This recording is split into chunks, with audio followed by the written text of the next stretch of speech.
You're listening to the home of cool, irreverent, and entertaining talk, right here on LA Talk Radio.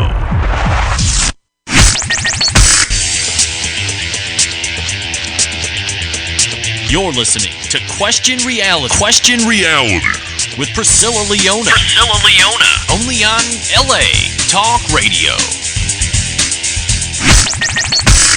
Hi, welcome to Question Reality. I'm Priscilla Leona, and boy, we are so hot in here. I just want to start out saying there's sweat dripping everywhere.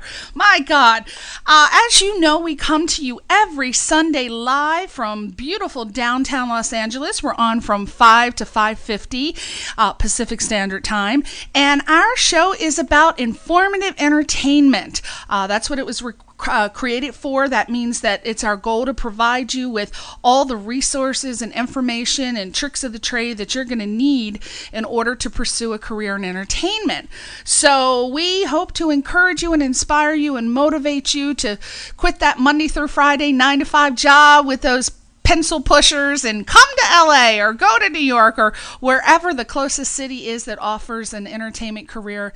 And if that's what you wanted to do, then that's what we hope to inspire you to do. We have so many different types of guests on, so I can't imagine that we wouldn't cover something you're interested in. So just keep listening, and I'm sure that sooner or later someone in your field or what you aspire to be is going to be a guest on this show.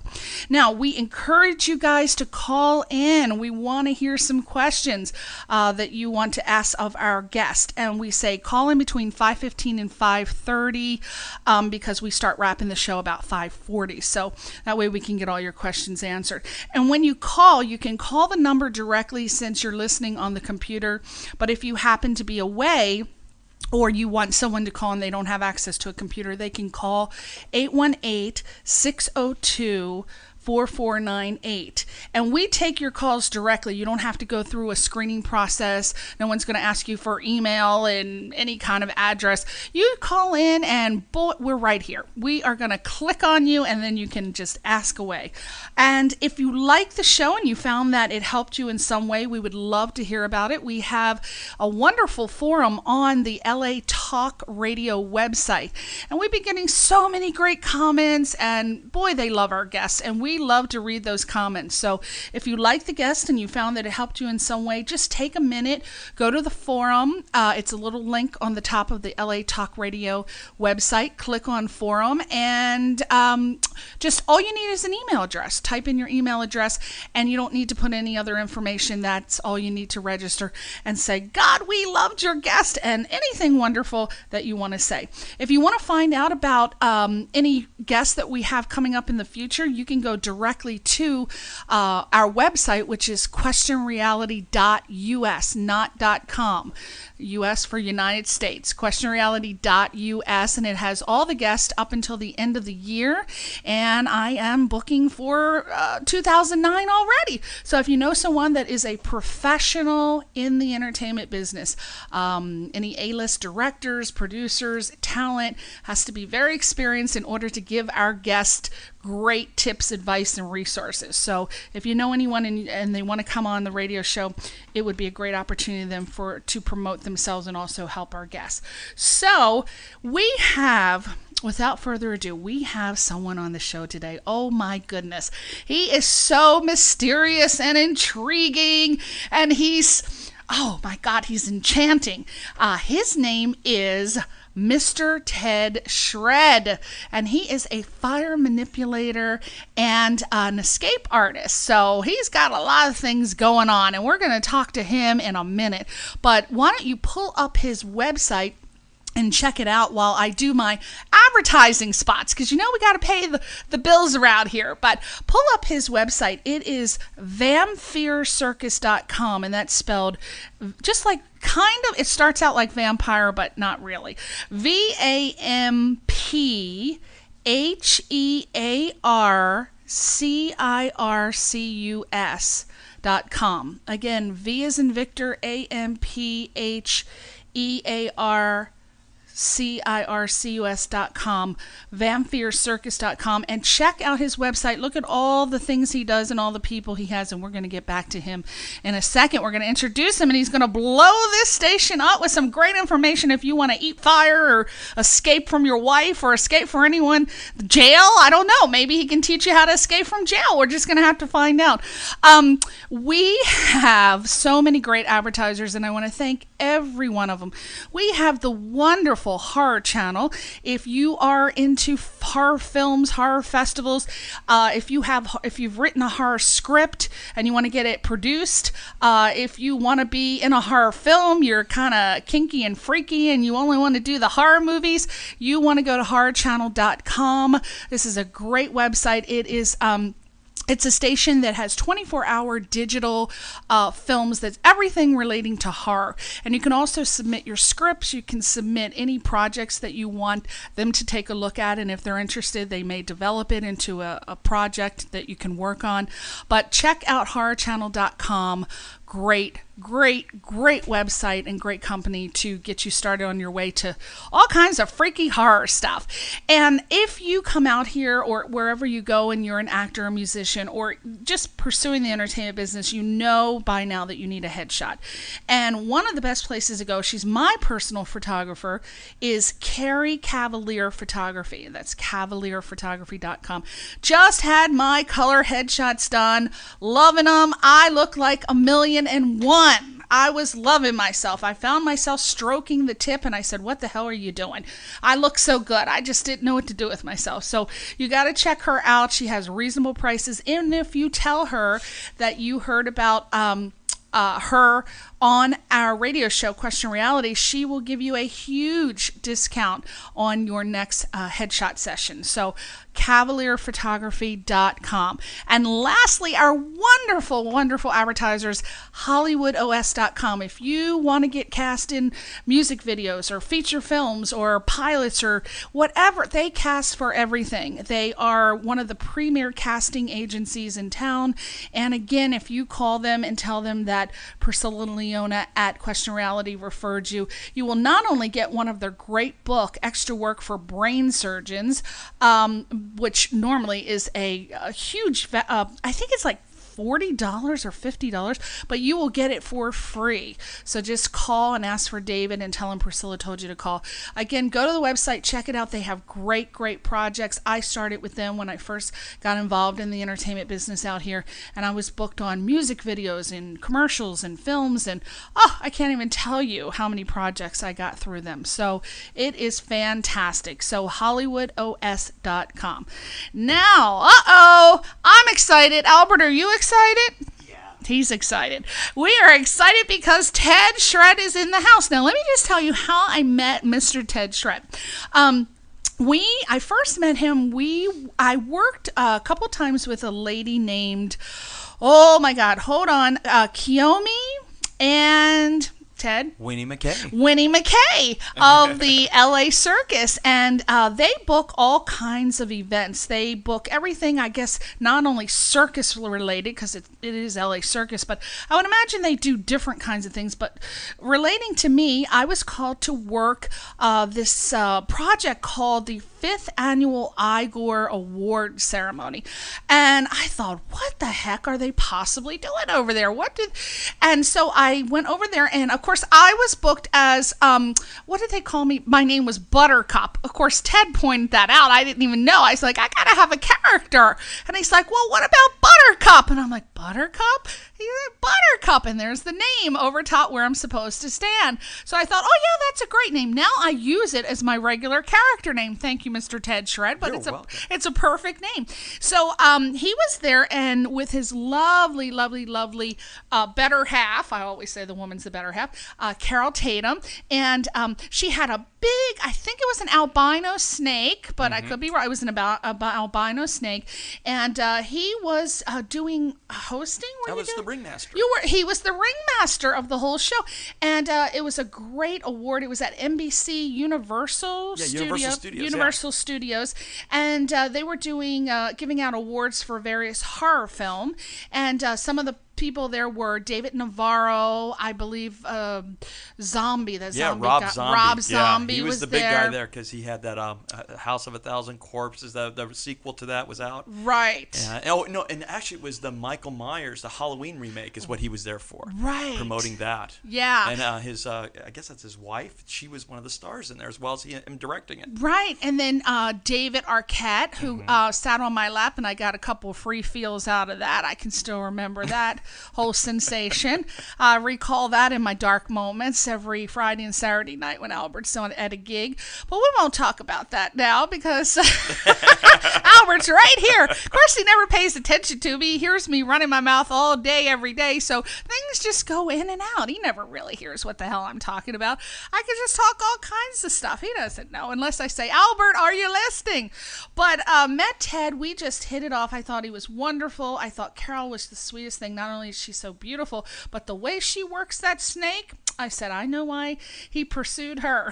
But without further ado, welcome so much. Thank you so much for coming on the show. Thank you for having me here. This is great. When I got the phone call, I had to jump to the chances. I said, you've got a waiting list of people trying to get on this show. And congratulations for the success of this. This is great. And thank you for having me. Oh, thank you. My God. Well, I just said, oh my gosh, he is perfect to come on the show because usually I have producers and directors and actors and singers, but I've never had anyone of your artistic expertise. Well, mentioning all this, I do direct, I do produce, you do I'm also a everything. casting director, I did lighting and film. I've done everything in film except I haven't done actual wardrobe or craft service. I've done special effects makeup. I've done crazy stuff. Now I'm a stunt coordinator. I train exotic animals, and you have exotic animals. Exactly. Don't you have Yes, a we ton do. of exotic animals? What all do you have in your backyard? Well, I think. Right? Yeah, I can't mention everything because Okay. I am in the city zone there, and I don't want them knocking on my door saying, "Hey,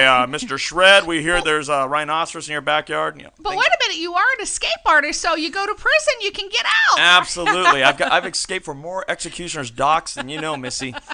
So what are some of the animals that you have? Because you not only have them, it's not like you keep them as pets per se. You also use them in your various companies. And let me just before he tells us, he does, as you just heard, he does so many things. And these animals are just cared for, I guess, in the most loving way. I mean, he just treats them like they're his babies. They are my babies. They are your babies. I have no kids. All my kids have scales, claws, fur, and feathers, So they are treated with the utmost respect and admiration, and these are part of his workforce. We have an exotic animal company called Tropical Exotics, and I rent animals out for the film industry for movies, commercials, music videos, still photos. And I got to point out, every time I talk about the animals, PETA comes down on me and starts coming after me and stuff.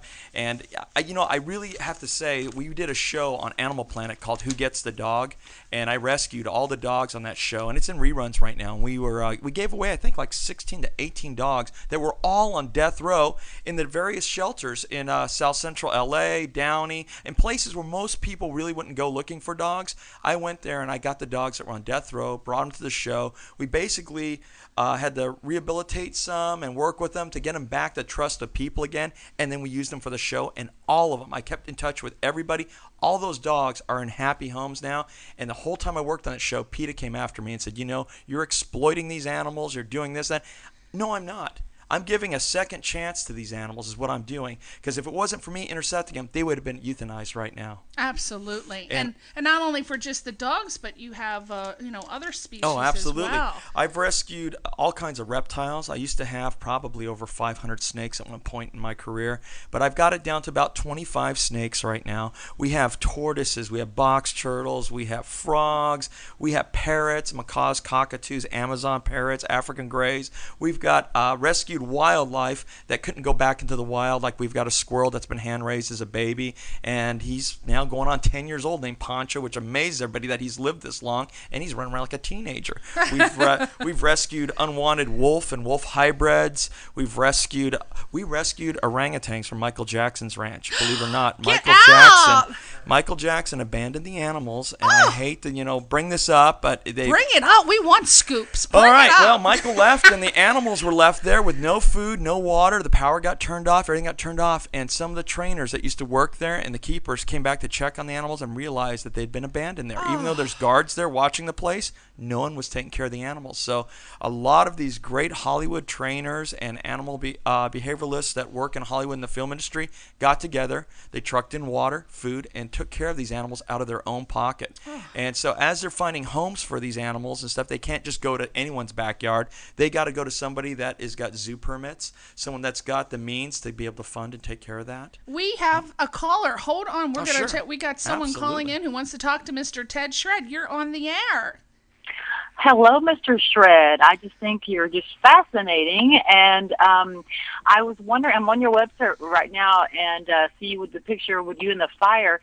How did you get your love, what sparked, as they say, your love for fire? Well, That's funny. That spark was a concert back in, I think it was either 1977, I think it was, or 78. It was Cheap Trick and Kiss. And I was a young, impressionable adult at the age of 14 or 15, I think. It was about 14.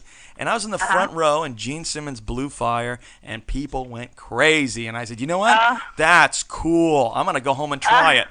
And, of course, I don't recommend this to anybody. So any young, influential adults and children out there, please don't try this. There's better things to do than eat and breathe fire. But with this, I mean, it's a lost art. You don't see this that much anymore. So I actually pursued on it, and there's no school you could go to. Well, I guess now there's a lot of people that are doing it since the fame of Burning Man, that big festival out in the desert.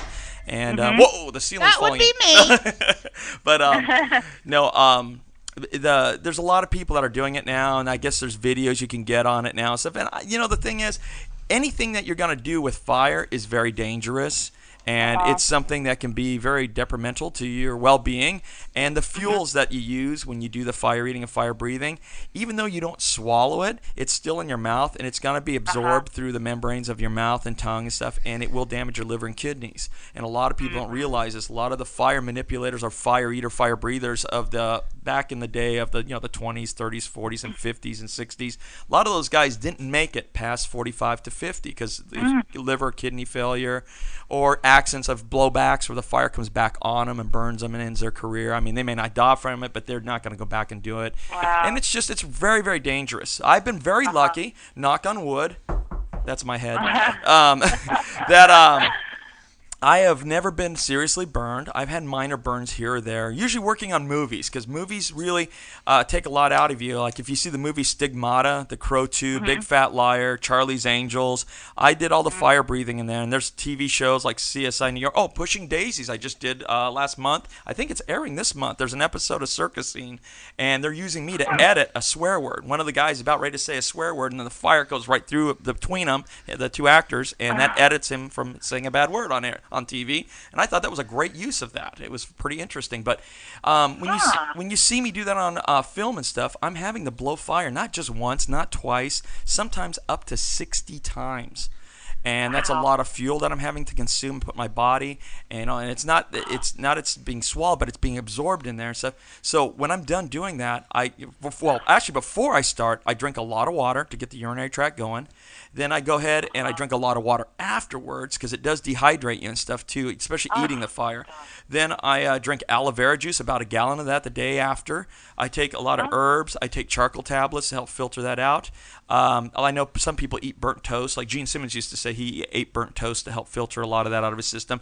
And I get a blood test twice a year. And so far, after all these years of doing it, and I don't want to say how many years it is because I don't want to give away my age, but I'm not as young as I sound. But the thing is that I haven't had any traces of any toxins show up in my system, thank God.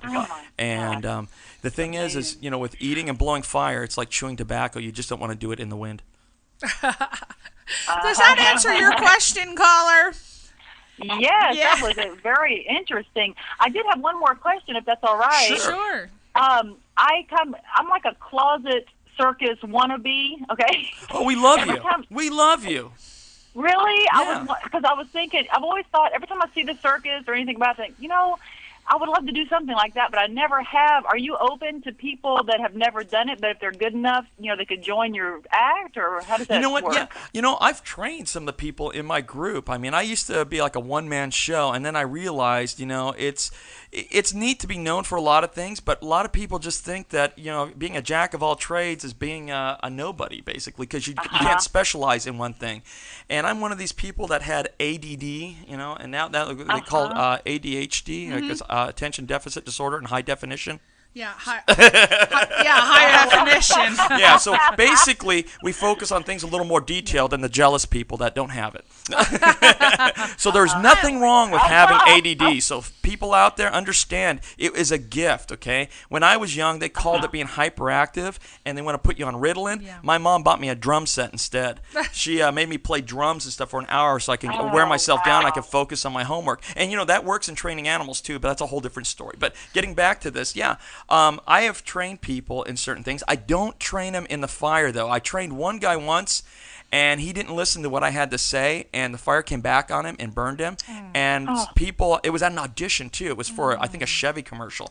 And this guy went to it, and he came back, and he goes, look at this video. They even gave me a copy of my tape where I caught on fire. And I go, what? He goes, yeah. And I'm watching it, and on the tape that they did, they asked him, where did you learn to do this? And he mentioned my name. So now it makes me look like an idiot for teaching this guy who lit himself on fire. And it's like, no, I didn't teach this guy to do that. I taught this guy safety, not, irresponsibility.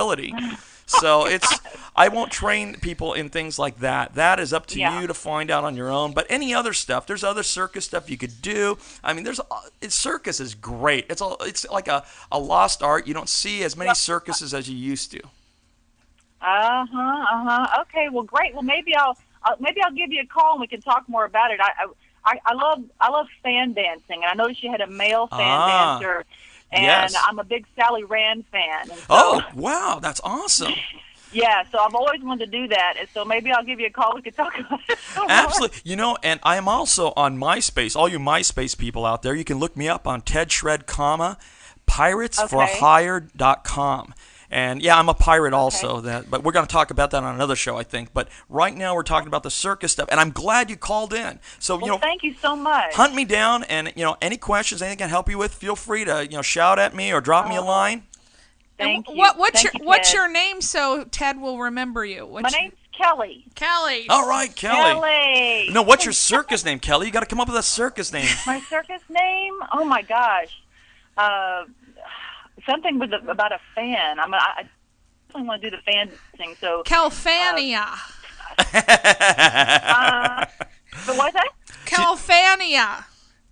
Oh, I love it. I love it. Calfania. Okay, well, we'll all get together and brainstorm. Absolutely. Thank you so much for calling, Kelly. And Kelly, where were you calling from? Where were you calling from? I'm calling from L.A. Oh, okay, great. So you're in the neighborhood. Yeah. Give me a holler. You know my number. It's on the website. Give me a holler. I will, Ted. Thank you. Thank you, caller. Okay, bye. Bye-bye. Thanks, Priscilla. Okay, bye-bye. That's great. Yeah. It's really fun. And you know what? I think it's all the circus performers and all the variety arts performers start off somewhere wanting to do something, and the fact that they're afraid to go out and really give it a shot or try, I encourage it. Go out and try, especially if you're in Los Angeles. I mean, it's like being in Las Vegas, home of entertainment and stuff like that, in LA. I think everyone should try. People may not realize how many people are hired for private corporate events that you are a huge corporate producer and you have just about every type of talent. Tell the people how many people are interested not only for private parties but corporate parties as well. There's it's a huge market, and it's not just in LA for it either. We just opened an office in Arizona. Wow. I'm originally from a little town called Goodyear near Phoenix, Arizona, and my sister lives out there. And we actually opened a company, and it's going to be based out of Scottsdale, the actual office. But we got the company up and going right now out of her office in Mesa, Arizona. And my event planning company is called Double Dog Dare Events. And it's like the old saying, I double dog dare you. Right. You dare me, you double dare me, but when you double dog dare me, I have to do it. So that's where it all came from. Double dog dare. Yeah. So what type of people call for events, and what are the most popular things they call for? You know what? The most popular thing that they call for is me to come up with something that's never been done before. That I get some people always call me, Ted, we saw this event you did, we participated in this one, or we heard about it, and they said we want something like that, but completely fresh and new. So it's a challenge, but with this ADD thing going, it works for me. So I've turned that into a benefit as opposed to a handicap, and I always make comments about that, but it is true. Like what type of event? I've done Moroccan parties, which a lot of people see that with the belly dancer, and the nice decor and the lanterns. But I take it to that next level. I had one of my celebrity clients, actually 3 of them were standing together, and they said, Ted, you're the king of extreme themes, so I have to live up to that. I am the king of extreme themes. So when they come to me and they say, oh, we want a Moroccan party, you don't just get a belly dancer, you get several belly dancers. Right. You get one dancing with swords, one dancing with veils, and one dancing with snakes. Ooh. You also get fakirs. What's fakirs? I didn't say a bad word. Fakir is the Moroccan magician, the strolling magician that does stuff with ropes and sand and all kinds of things that you would find in a marketplace in Morocco or somewhere along the Barbary Coast or something. And these fakirs or magicians, they did all kinds of sleight of hand things, cup and ball routines and stuff. So I have fakirs I bring in, and then also pickpockets. What? We got people dressed. I hire extras. I hire actors to come dressed like street beggars and people like that with wooden bowls, and as they're talking to you and giving their spiel, this guy's picking your pocket, taking your jewelry off you, your watches and stuff, and then when he's all done and telling you the story, he says, oh, anyone have the time? And they all look for their watch. I don't have it. And he pulls up his sleeve. He's got 4 watches on his wrist and says, this one's yours, that one's yours, and by the way, your wallet's in her purse, and your purse is with her, and your purse is over here, and he mixes everything up, and he can do this without you knowing, and he's really good. We have also, we bring in some Cirque style performers, and we throw them in Moroccan costumes and put on Moroccan music. And some of the music we use is written by my girlfriend Carol Tatum. Her band is Angels of Venice. They do world music. So she has like a real popular song on there called one of her CDs called Sins of Salome, Queen of the Sun, and there's a couple other Moroccan ones, and we use that for the performers to perform to. Right. And then besides the performers, we include the exotic animals.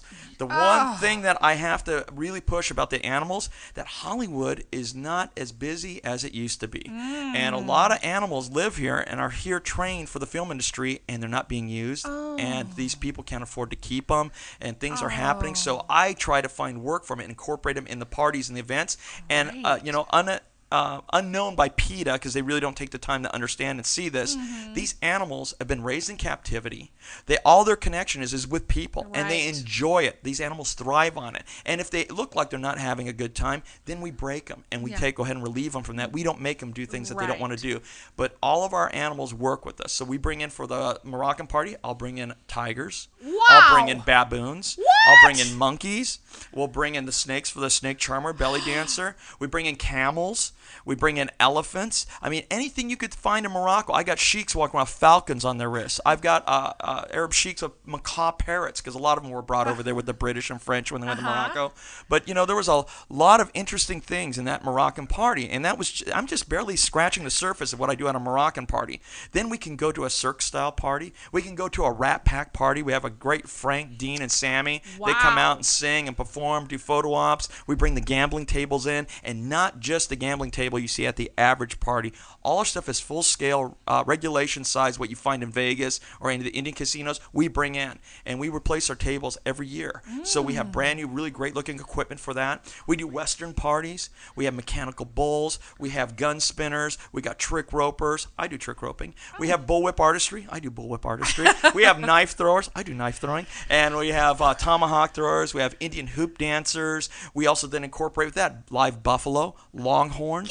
We have also horses and carriages, like buckboards and stuff. We pick the people up and bring them into the party if you want. We just did one like that at the Rose Bowl for a big law firm, and they had about 1,000 to 2,000 guests, and we brought them from the party. We have another caller. He is we love popular that. today. You are on the air, caller. Go ahead. Hello? Are you there? Hello? Hello, hello, hello. Hello?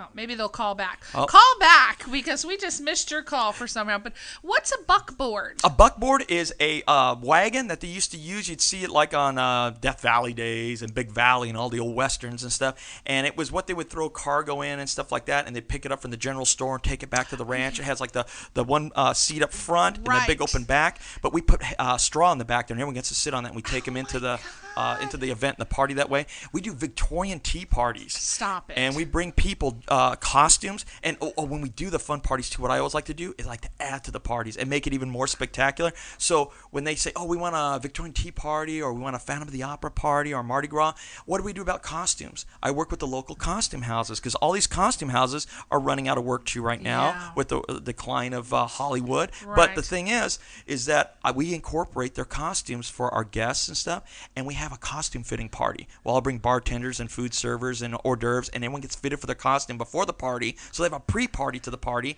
and then we have the big party. And like the Victorian dinner party, we'll have actual Victorian coaches and horses, have people park at a location and bring them to the house or the location. We supply china, crystal, silverware. My girlfriend Carol Tatum will play the harp. We have violinists. We have poetry readers. We have harpsichord players. We have all kinds of stuff to go with that. We have dancers and stuff. And then we do the Phantom of the Opera party, which is very similar. It's with gown stuff. I have actual people that toured with the companies of Phantom of the Opera, and they're singing as they come in. So we have the Phantom, and we have Christina as your greeters and your host.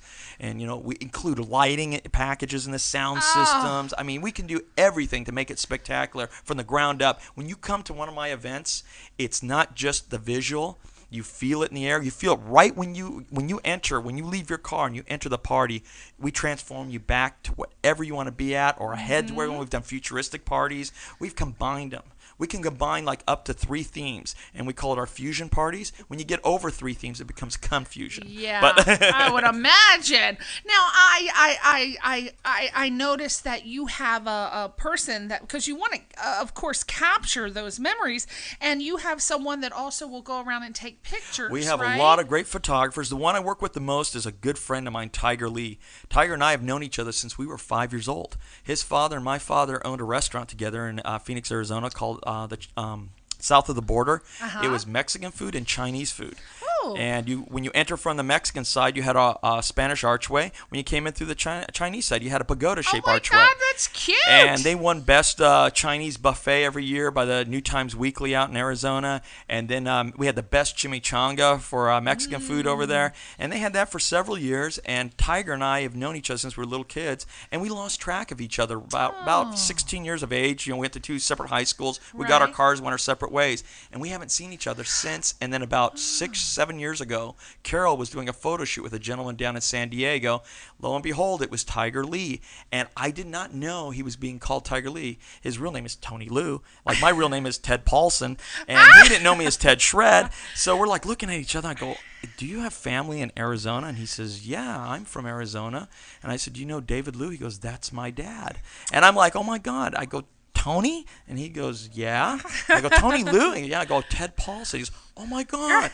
So when we did karate and stuff together, we used to call him Tony the Tiger. And we both liked Bruce Lee movies. So that's where he got Tiger Lee. And then Ted Shred came to me because I was a little kid running around saying, if I like something, I go, it shreds, or you're a shredder, or let's go shred. So my mom nicknamed me Ted Shred. Ted Shred. And then music came along, and I had to have a cool heavy metal rock and roll name back in the 80s. I'm a drummer, by the way, so I got the drum tattoo on my arm there. Yeah. But I played drums for many years. I was on a couple labels, didn't go anywhere or anything. But Ted You Shred. have put your ADD to good use. I just don't know what it is you don't do. I can imagine you've made pizzas in your lifetime. Yes, I did. What did I tell you? Yes, I did. People? My first job, I was throwing pizzas in the window at a place called Mazzoni's. I challenge someone to call in and to name an occupation that Ted Shred hasn't participated in. I'm going to have to think because I've just run out of ideas. Psychiatry. I haven't worked on that yet. But also one of the cool things that Ted does is what he didn't mention is that he does pirates. Now, are we talking about that on the next show? Because we can talk about some. Because you also do Pirates for Hire, which I think is so cool. What do you do with that? Oh, you got to check out the website, piratesforhire.com. Okay. We are all actors in Hollywood, like we've been talking about, and a lot of my guys worked on Pirates of the Caribbean 1 through 3, and 4's on the way. They're getting ready to start working on it. That's at least what the rumor's been going around and stuff. Yeah. But everyone's kind of waiting to find out for sure if it's going to lock down for 4 and 5. Okay. Well, we better just stop at 4. 4 and 5. Oh my God. But the thing is that the people that worked on it, a lot of the actors and stuff and stunt people and extras are friends of mine, and we've known each other, and they love the pirate scene. And I've been a part of the pirate scene. I did like the Renaissance fairs and stuff, and I started doing pirates back in 1990. I think is when I first started, and a friend of mine, Bullet Valmont, he was the one that got me started into the whole pirate scene. And about 1998, we started a business called Pirates for Hire, because I kept telling everybody, doing these parties and stuff, cowboys were popular, but I go, someone's gonna want pirates. So we were doing like one pirate show about every 2-3 months.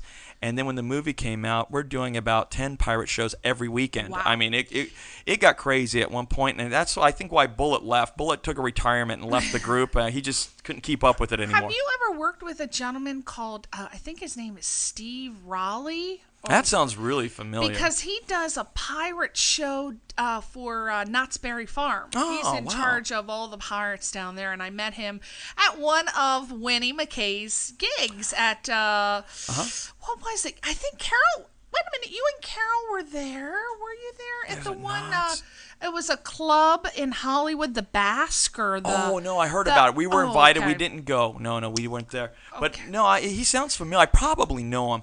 I mean, when people go to the MySpace site, you're going to see a lot of different things. And there's a lot of pirates. There's a huge pirate community connected to my MySpace. So if people want to hire pirates, what would one do? Okay, if they say, I want to hire pirates, but I don't really know what to do, what would you have them do at the party?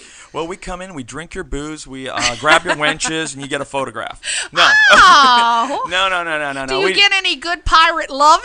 Why? Oh, absolutely. Or do you have to pay extra for the pirate loving? Well, you know what? There's been people have been asking. They go, what are pirate pickup lines? And I go, pickup lines. I start thinking about it. I go, wow, you stiffen me timbers, you raise me Jolly Roger, things like that, But the thing is that it's really funny. The girls, the ladies love the pirates. Yeah. And we have Captain Jack Sparrow, we have Captain Hook, and we have now added a Captain Davy Jones, who's incredible. We're just going to be adding him on the website. The website needs to be updated. None of the websites have been updated in the last 2 years because we've been so busy. Right. This last night, I had 5 parties last night.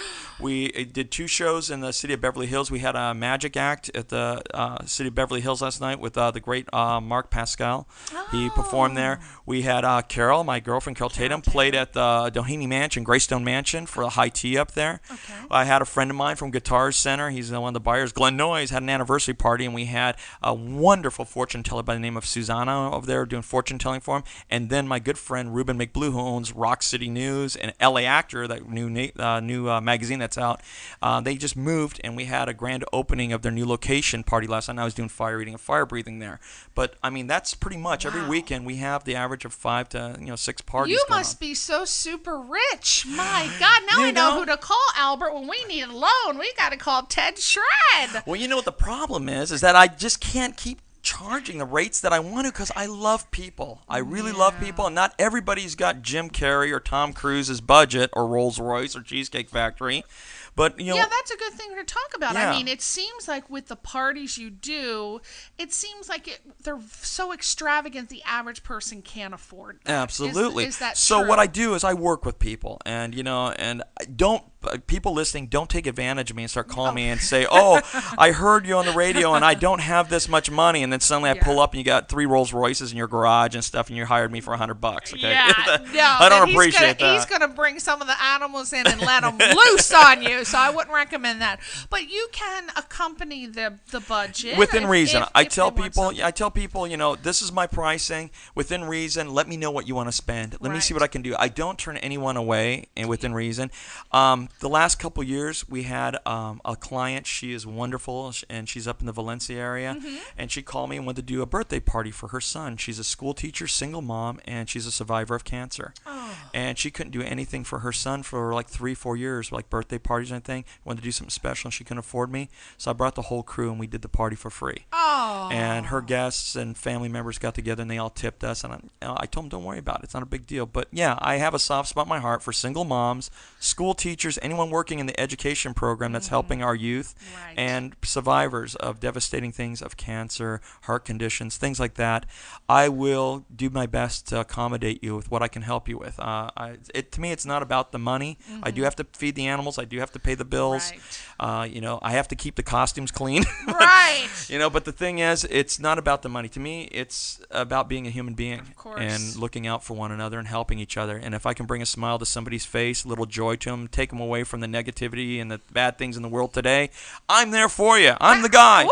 Ted is there. Even if you can only hire one pirate, I bet you that pirate's going to make you feel good, whatever one pirate can do. I mean, at magic acts or whatever they do. No, Missy, we'll come down there and we'll show you a great time. We'll take you on a whole adventure away from here. Take you away from all these bad, evil things and just join the pirates. Go to Neverland, be a lost boy. There's something for you. Ted Shred can hook you up. So let's talk about a couple of, we only have a couple more minutes. I want to talk about some of your performers. Now, of course, you're the fire manipulator. You have someone called Jack Dagger, King of Fling. The King of Fling. That's the amazing, the incredible, the Jack Dagger, precision knife thrower extraordinaire. He specializes in the arts of impaling instruments and throwing them around a living target without hitting him. He's amazing. Jack he's also known as Todd Abrams, and he's an amazing knife thrower, axe thrower. He also works bullwhips as well, too. He's an incredible guy,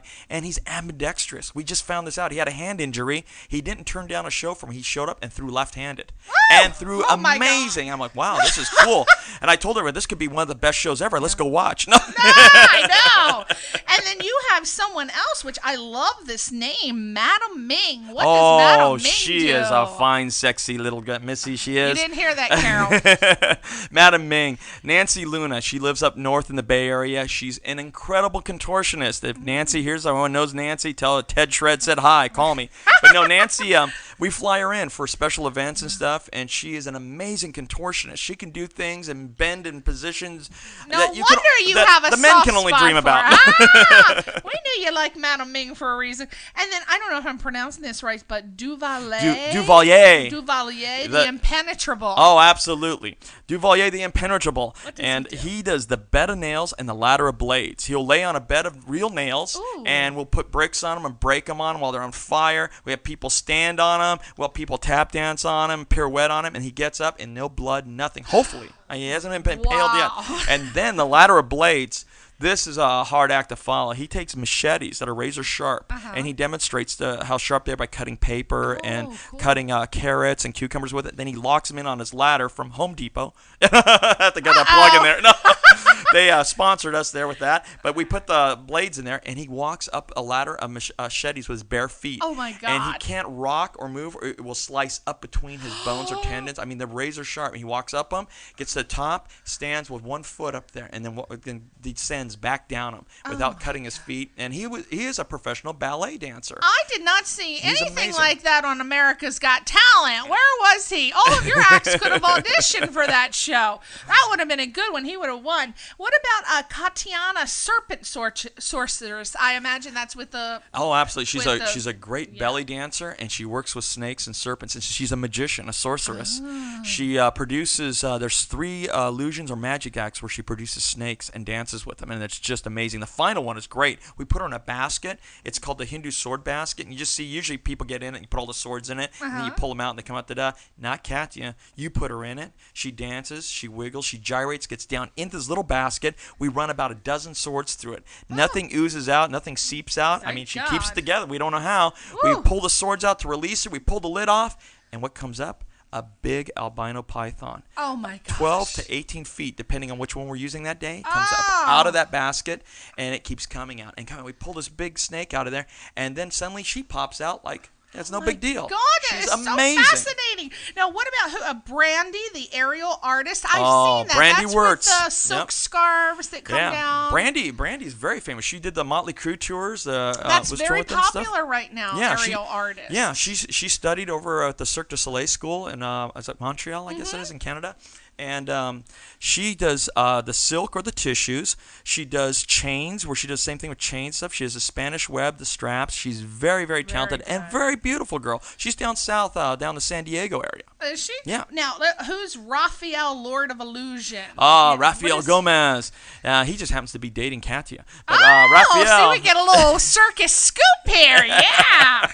They're a great couple. But Raphael, he's Lord of Illusions. He does magic. He specializes in dove magic, card magic, sleight of hand. He does illusions and stuff. He does a metamorphosis that's really, really good, where he switches himself with Katya out of a box, a crate. They do a thing called the interlude, where a person crawls right through the middle of him while he's standing and comes right out of him. It's amazing the stuff he does. Good. Oh, I want to see that. Swami of El Monte. How cute is that? Amazing Bill What does Perrone. he do? Bill Perrone. He's the Swami from El Monte. He does mentalism and mind reading. He does lots of things. He's another great magician and stuff. And all these magicians I'm talking about are members of the Magic Council, by the way, too. So, I mean, these guys are all very credible and really talented. But Bill Perrone is the Swami from El Monte. He can do mentalism, mind reading. He's amazing. Oh, he sounds good. Now, this is the most fun title, Count Smokula. The greatest entertainer in the world. I love that. He's our 100-and-something-year-old vampire, borscht ringmaster. Count Smokula comes out. He's kind of a cross between Count Dracula and Mel Brooks. Ooh. He's got the sense of humor. He's got that great accent of being the greatest entertainer in the world. That Yiddish thing going on? Absolutely. And he is one of the most talented people I know. A lot of people just know him as Count Smokula. His name is Bob Miles, or Smokey Miles, we call him. And he was inducted into the Hall of Fame with a artist that who was the gentleman that did that song, Put a Spell on Me? Something Hawkins, Screaming. Screaming Jay Hawkins. Yeah, Screaming Jay Hawkins. He played with him and his band and stuff. He recorded with them. And Smokey plays the accordion with us as Count Smokula, and it's hilarious. He'll take pop songs like Britney Spears' "Oops, I Did It Again," and be "Oops, I Did It Again," you know. And he plays the accordion to that. And when I come out and do a performance, he'll sometimes do the interlude of my Fire performance with Johnny Cash's "Ring of Fire." Oh my God, he sounds fun. I'd like to see him too. And then we got Rania the belly dancer. That's self-explanatory. Rania. Oh, Rania. Sorry. Yeah, and she is one of the belly dancers of the Universe champions. I mean, she's competed in this competition, and she's a fabulous, beautiful, and very exquisitely trained belly dancer. Does Greek, does Middle Eastern. I mean, she does so many different dances, and she travels all around the world teaching and stuff. She's got 2 schools in Orange County, one down near Huntington Beach, and I forget where the second one is. People don't realize that belly dancing is not just one type of feel, the Moroccan feel. There's all different types of belly dancing. Yeah. So we got Felix Lopez, master trick roper. Felix Lopez is an amazing cowboy. This guy is the world champion trick roper. He's in the Guinness Book of World Records. I think he still is the record holder. He does trick roping, and he also does works bullwhips and stuff. He's a great cowboy, and he just performed with us at the Rose Bowl doing one of our cowboy parties there. He's amazing. My God. Cranko the clown. I assume that's a mad, crazy, He is demented... Cranko, our clown. David Lowe. David Lowe is Cranko the clown, and he does his tribute to Evel Knievel. And he goes on a unicycle. He's known as Hell on Wheel.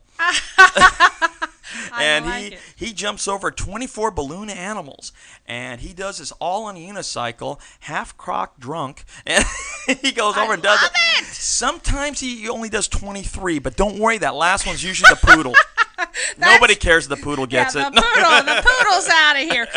Rio the fan dancer? Absolutely. Rio is... is that who you were talking about with the Kelly collar? Yep.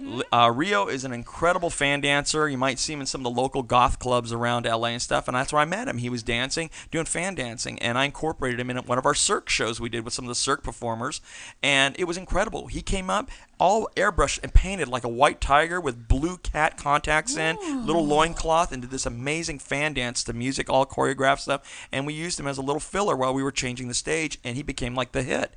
And so we've incorporated him in a lot of different things now. He's one of my pirates, and he'll come out at pirate shows and stuff with the pirate bands, and he'll do fan dancing with them. And he does so you said that was with no clothes, painted white? Yeah, with the loincloth and stuff. We're going to have amazing. Long put hair. him on my short list. Put him on my short list. And then we got, lastly, David Markham, the Miracle Man. Now, what's he do? David Markham, the Miracle Man. He is a great talent. I met David Markham performing at Knott's Berry Farm. You mentioned Knott's Berry earlier. I did the 25th Halloween Haunt, and I had my stage over there. I was one of the performers in the area called the Gauntlet. And David was right down for me, and his show came on after mine. And he does sword swallowing. He has old strongman feats. He drives like a nail through a board with his bare hands and pops a balloon on the other side. Then he bends the nails with his bare hands. He tears phone books in half. And he doesn't put them in the oven first, like some people will put a phone book in to make it brittle and crisp. And it can See, we didn't know that. You just gave a secret. Well, he doesn't do that. That's what I'm saying. The ones that do that. That's how they do it. They put it in the Some oven? of them do that, yeah. But he's one of the real ones that tears the phone book in half without doing that. And all it is by the grip, and you got to crack it, break it, and tear it. And he does it in such a great way. And he's a great showman and stuff. Dave's been on a little hiatus with us lately, and we've added some new people too. We got Marugan the Mystic, who is our buddy Scott Nelson from the San Diego area. He does sword swallowing. He does the human pincushion. He does all kinds of crazy stuff. We've had George the Giant, who just performed with us, and he's on America's Got Talent. George is on there. Which one? What does he do? He's the giant. He did firecrackers. He did the crazy straw with the sun. He does the sword swallowing. That's George the the snow Giant. that came out of his nose. Yeah. Oh, I love that show. He is hilarious. He just performed with us over in Ventura. We did the Ventura Pirate Days over in the harbor, and he was there with us as our giant pirate. Oh my God! Well, I tell you, you have got some top talent. Very. I got to do a quick mention. Mighty Mike. We can't forget Mighty Mike. He's a little short little person who does juggling, fire breathing, and he toured a Motley Crue as well. And I think we're almost out. Yeah, we are. Time to wrap it up, everybody. We got so many people. Well, listen, Ted Shred, you've been a wonderful guest. I can't wait until you come back. When are you coming on again? I want to come back. You have me on a schedule. I have you in September coming back. Check there the we go. website out. And then bring Carol with you. Okay, I'll do bring that. Carol Tatum. Lovely girl. Thank you so much for coming on the show. Again, go to his website. It's vamphirecircus.com. VAMPHEARCIRCUS.com. And there is no budget that Ted can't work with. And if you even want to participate in learning how to do it, as you heard, he can teach you everything except fire. Can I plug Double Dog Dare Events? DoubleDogDare.com. Events.com. Yeah, DoubleDogDareEvents.com. DoubleDogCareEvents.com. Ted, thank you for being with us. Thank you, for Priscilla. listening. And we'll see you next week on Question Reality. The Horror Channel is your home for the best in horror entertainment, news, culture, lifestyle, and best of all, frights. We are available on Verizon Fios cable television. Go to channel 900, free on demand, and select pop culture. Scroll down and you'll find the Horror Channel. So be sure to visit horrorchannel.com for all of our latest programming.